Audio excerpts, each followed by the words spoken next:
دیکھیے جیسا کہ ہم نے خطبے میں بھی دیکھ لیا، اللہ نے قیام اللیل جو ہے اسے فرض نہیں ٹھہرایا تطوعا، قرآن مجید میں بھی اس کا کوئی ذکر نہیں، احادیث میں اس کی تشویق و ترغیب پوری موجود ہے، ایک اور حدیث بھی ہم بعد میں پڑھیں گے اس پر۔ اس کا پس منظر کیا تھا کہ اس کو چھوڑ دیا گیا۔ اب ظاہر بات ہے مسلمانوں میں کمزور بھی ہیں، مسلمانوں میں وہ مزدوری کرنے والے بھی ہیں، روزہ تو فرض ہے ان پر، چاہے مئی کا مہینہ ہے اور گندم کاٹنی ہے، روزہ تو پھر بھی رکھنا ہوگا، یہ سب کچھ ہے، لیکن یہ کہ رات کو پھر کھڑے رہنا ان کے لیے، جاگنا ممکن نہیں، لہذا ان کے اوپر یہ چیز فرض نہیں۔ حضور نے تراویح کی نماز یا قیام اللیل نہ اسے فرض قرار دیا، نہ اس کے بعد جماعت کوئی اہتمام کیا مستقل، صرف 3 راتیں آپ نے جماعت کروائی ہے، اس میں 8 رکعتیں آپ نے پڑھی ہیں کہ جو آپ کا معمول تھا تہجد کا وہ پڑھی، اور تہجد کے وقت ہی جماعت کرائی ہے۔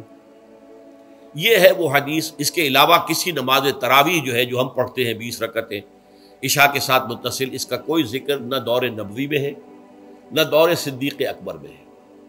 یہ دور حضرت عمر کی خلافت میں ہوا ہے، اور ہم نہیں کہہ سکتے کتنے سال کے بعد ہوا ہے۔ حضرت عمر رضی اللہ تعالیٰ عنہ کی خلافت کا دور جو ہے وہ تو 10 برس ہے، ہو سکتا ہے 5 برس کے بعد ہوا ہو، 6 برس کے بعد ہوا ہو، 12 ہوا ہے ان کے عہد۔ حضرت عمر ایک مرتبہ مسجد میں داخل ہوئے، مسجد نبوی میں، تو دیکھا کہ کچھ لوگ 8 10 12 جو ہیں وہ ایک جو ہے حافظ کے پیچھے کھڑے ہوئے اور قرآن سن رہے ہیں، کچھ دوسرے کونے میں کھڑے ہیں، کچھ کہیں اور کھڑے ہیں، مختلف جماعتیں ہو رہی ہیں۔ تو انہوں نے سوچا کہ کیوں نہ ان سب کو ایک امام کے پیچھے جمع کر دیا جائے، اور اس کے لیے لوگوں کی سہولت کے لیے عشاء کے ساتھ متصل رکھ دیا جائے، اس لیے کہ تہجد کے وقت اٹھنا جو ہے وہ تو ہر کس و ناقص کا کام نہیں ہے، کہ عشاء کے بعد اگر تھوڑا سا اضافی وقت ہو صرف تو یہ ہر شخص کر لے گا، مزدور بھی کر لے گا۔ لہذا آپ نے یہ نظام تجویز فرمایا کہ عشاء کے متصلاً بعد 20 رکعت نماز پڑھی جائے اور ایک امام کے پیچھے پڑھی جائے۔ یہ گویا کہ اجتہاد ہے حضرت عمر رضی اللہ تعالی عنہ، اس کو آپ نے خود بدعت بھی قرار دیا ہے، لیکن بدعت حسنہ۔ بدعت کس اعتبار سے؟ لغوی اعتبار سے، نئی بات، اس لیے کہ حضور کے زمانے میں نہیں تھی، تو یہ اس طریقے سے ایک نئی بات ہے، لیکن یہ بات چونکہ بہت اچھی ہے، بہت عمدہ ہے۔ آپ جب یہ نظام چل پڑا تو ایک دن مسجد میں آئے، دیکھا کہ بڑی بھری مسجد ہے، صحابہ کھڑے ہیں اور ایک امام کے پیچھے قرآن سن رہے ہیں۔ آپ نے فرمایا نعم البدعۃ ھذہ، یہ جو ہم نے نئی بات شروع کی ہے یہ بہت اچھی ہے، بہت عمدہ ہے۔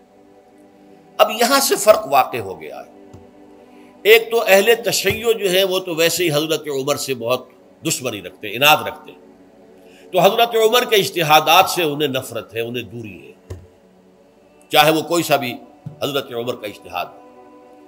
ہمارے ہاں اہل حدیث حضرات بھی در حقیقت حضرت عمر یا کسی اور خلیفہ راشد کے فعل کو وہ سمجھتے ہیں کہ یہ ایگزیکٹو آرڈرز ہیں، یہ ہمیشہ کے لیے نہیں ہے۔ حضرت عمر نے اپنے دور میں ایک نظام قائم کیا، ان کے دور کے لیے ٹھیک تھا، یہ ہمیشہ کے لیے نہیں۔ ہمیشہ کے لیے وہ 8 ہی رکعتوں کے قائل ہیں، وہ تہجد والے، لیکن اس میں بہرحال انہوں نے بھی خود یہ اضافہ کیا ہے کہ وہ 8 رکعتیں وہ عشاء کے ساتھ متصل پڑھتے ہیں، تہجد کے وقت تو نہیں پڑھتے۔ اور حضور نے تو صرف 3 روز جو ہے وہ کرائی تھی جماعت، وہ لوگ 30 دن یا 29 دن پڑھ رہے ہیں، تو اضافہ تو انہوں نے بھی کر دیا، اس نظام میں تبدیلی تو ہو گئی۔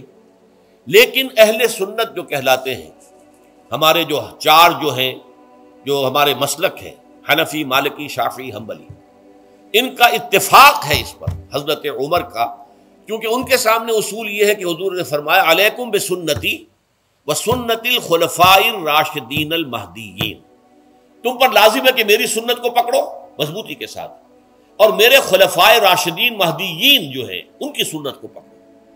اس اصول سے یہ چاروں فقہیں جو ہیں حضرت عمر کے اجتہادات جو ہیں ان کو بھی پابندی سمجھتے ہیں کہ تمام عمر کے لیے، قیامت تک کے لیے امت مسلمہ پر ان کی پیروی لازم ہے، لہذا اس میں اجماع ہے۔ اور یہاں تک کہ یہ سب سے آخری جو اس میں مسلک پیدا ہوا ہے زمانی اعتبار سے، سب سے پہلے مسلک جو ہے حنفی پیدا ہوا ہے، پھر مالکی پیدا ہوا ہے، پھر شافعی پیدا ہوا ہے، اور پھر حنبلی آخری ہے۔ اور امام احمد ابن حنبل بہت بڑے محدث بھی ہیں، مسند احمد ابن حنبل جو ہے وہ بہت بڑی کتاب ہے، بہت اہم کتاب ہے، جامع کتاب ہے۔ تو ان کے ہاں بھی 20 رکعتیں ہیں. چنانچہ حرمین شریفین میں، سعودی عرب میں، مکے اور مدینہ منورہ میں جو نماز تراویح ہوتی ہے اس کی 20 رکعتیں ہیں. لیکن اہل حدیث حضرات جو ہیں وہ اس 8 کے اوپر اکتفا کرتے ہیں. بہرحال یہ ایک اختلاف ہے جو میں نے اس کا پس منظر بیان کر دیا.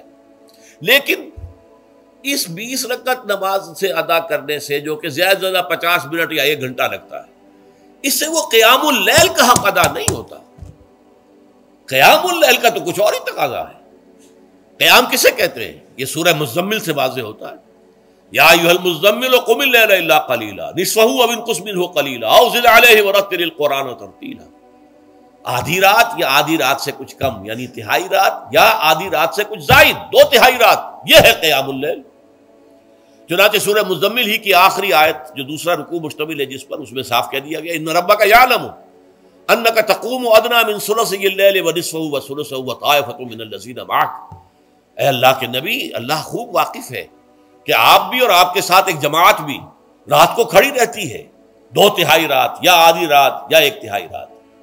تو یہ سارا معاملہ جو ہے قیام اللیل کا، گویا کہ کم سے کم 1/3 رات پر اس کا اطلاق ہو سکے گا، یہ نہیں کہ 1 گھنٹے.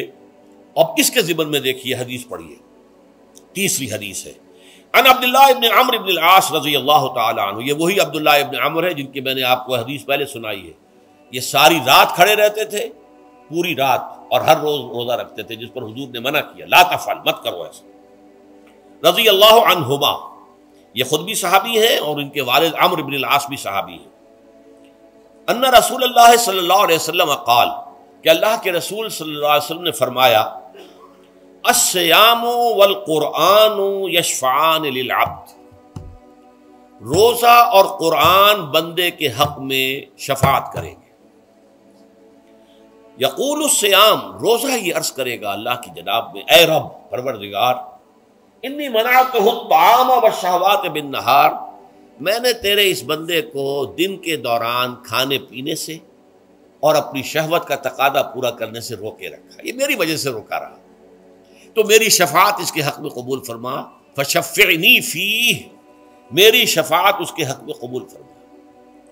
ویقول القرآن، قرآن کیا کہے گا؟ منعتہ النوم باللیل، میں نے اسے رات کے وقت سونے سے، نیند سے روکے رکھا. فشفعنی فیہ، تو اس کے حق میں میری شفاعت قبول فرما. حضور فرماتے فیشفعان، ان دونوں کی شفاعت قبول کی جائے گی. یہ ہے قیام اللیل.